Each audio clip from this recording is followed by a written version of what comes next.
We adopted Tyler when he was 5 days old. He was born in Fort Worth, Texas. When they called us on a Tuesday night and said we had a baby boy born on Super Bowl Sunday, would you be interested in adopting him? We said sure, so we drove to Fort Worth Thursday morning, had him in our arms Friday morning. On the way back home, it was kind of surreal to say the least. All of a sudden there's a baby in the backseat. That's where it all started. It makes us emotional every time because his birth mother placed him in our arms.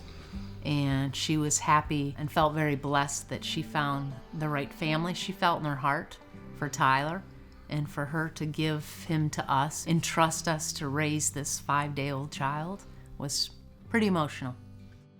We say all the time it was a godsend. Played 3 sports growing up. End of summer started football. Football went till December. Basketball started and then picked right back up with baseball for the rest of the year after that.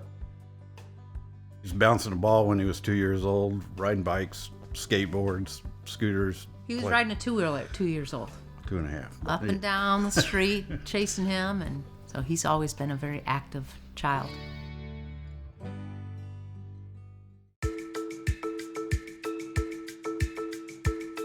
I grew up going to Kincaid School. It's a pre-K through 12 private school in Houston, Texas. It's definitely different than most schools people went to. I went to the same school pre-K through 12th grade, had a lot of resources. Academically, it was a really tough school. Academics is definitely the top priority there. And so I struggled a little bit, especially in middle school and then my freshman year of high school. But I got through it. A lot of teachers invested a lot of time in me and they had my best interest in mind. So they helped me put in the time, and they put in a lot of extra time to help me get through it and succeed. He was one of the few little African-American boys walking through, and just as cute as a little button, but he was always bigger than the other kiddos. He is a teddy bear. Warm, kind, gentle, very quiet and soft-spoken, but always a smile and those beautiful eyes looking at you like, please, please, and it's okay, sure. It was hard to fit in sometimes. In the hallways, it was tough trying to just find people to talk with. Trying to find my friend group, trying to find people to hang out with. So I was a pretty good athlete growing up, so I felt like sports was my safe place. So whenever we got out to the field, I was always faster than everyone, bigger than everyone. So I definitely stuck out there, but in the hallways, it was tough trying to just find people to talk with. Miss Collins, she was a big mentor for me, and I could go to talk to her whenever I wanted to, even throughout high school when I wasn't in middle school anymore. She was big for me. You know, you compound the fact that you're an African-American male who's bigger than most of the kiddos, who's talented in a way that when you're younger may not be as exposed and developed. And then you also add the fact that your mom works at the school, and your mom is a white female. So I think for him, just trying to transition, understanding his learning needs, but also trying to fit in and realize that he is great.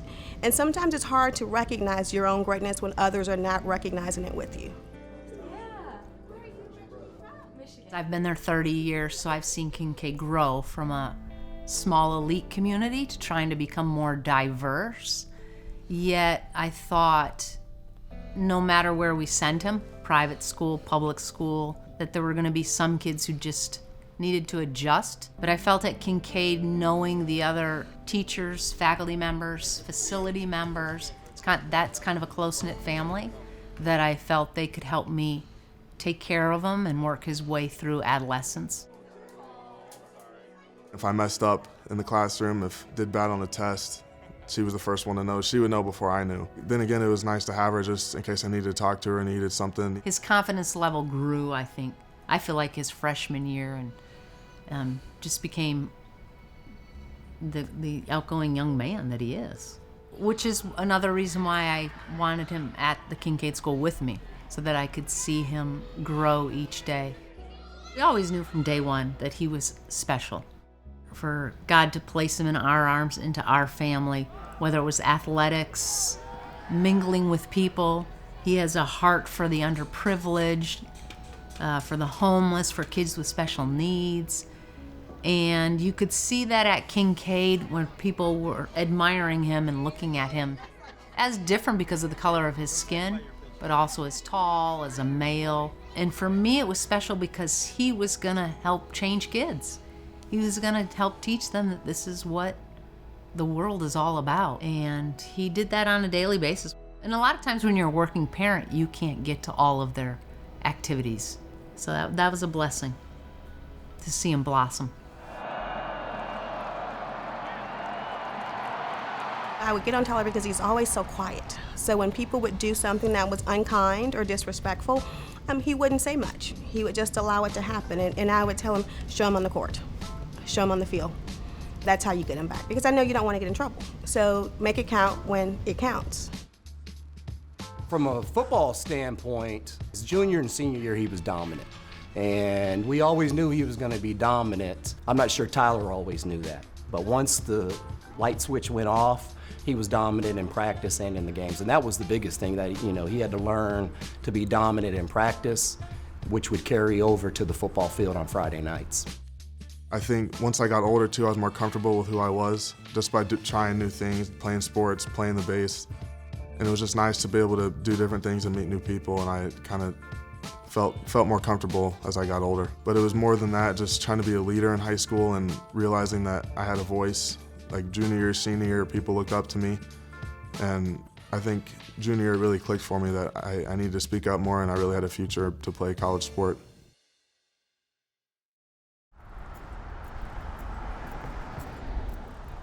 Michigan State didn't come into play till late. It was going into my senior year. I was up here with my mom visiting family. We met with Coach Staten, went down to the O-line room, I think we watched some film, and then Coach D offered me a scholarship in the meeting. And it only took a couple weeks later after that I kind of realized Michigan State felt like home, felt like family here. All the coaches seemed genuine. They really cared about me. Other places kind of seemed like I was a number. It just felt different here, so that's kind of why it felt like home. Better. Well, for me, it was personal because I've known Ken Manny for over 20 years as a strength and conditioning. He's one of the best in our profession, and a lot of the exercises he performs at Michigan State, we perform the same exercises. So from a philosophy standpoint, I knew Tyler would fit in perfectly. We told him, you can go anywhere you want to, and jokingly, but kind of some truth too. I said, without saving food, we can go see you play, so it doesn't matter if that's where you want to go, then it's got to be a fit for you too. It really means a lot because I know they'll go anywhere to watch me play. They're more excited for me than I am for me, I think, just because watching me play, watching me live out my dream. It's emotional. Every time I see the football team on the walk from the Kellogg Center to the stadium, I tear up. And it's getting worse too, because senior game last year, she's tearing up and said, "What?" She said, "That's going to be us next year. This is it. This is it." And I can see every game. This is the last time we played Michigan. This is the last time we play Ohio State. It's going to be a long year. It's a small percentage of kids that get to experience college football. And Michigan State is at a very high level, a top program. And he puts in the daily grind every day because this is his passion, and he wants to prove himself at this level. I don't know if he has realized yet the impact that he made on peers from pre-K through 12th grade, on teachers, on coaches. Those teachable moments kind of take a while for it to touch the heart like it touches everybody. I still get giddy. When he comes back and visits with us, I am just so proud of him. He is a role model for so many of our boys and students here in general, my daughter included. So I get excited just seeing how much he's grown, but also the success he's had. We know that he's always got a home here. He's going to come back and be a good role model for future Kincaid athletes. It's kind of come full circle, I think. Just growing up, it was hard to fit in, hard to find my place with a group of friends. It's meant everything to me. I've grown academically, socially. I've met some of my best friends in my life. To me, it means family and growth. Everybody I've met here is going to be family for the rest of my life, and I've grown every way I can imagine. I'm really comfortable with who I am.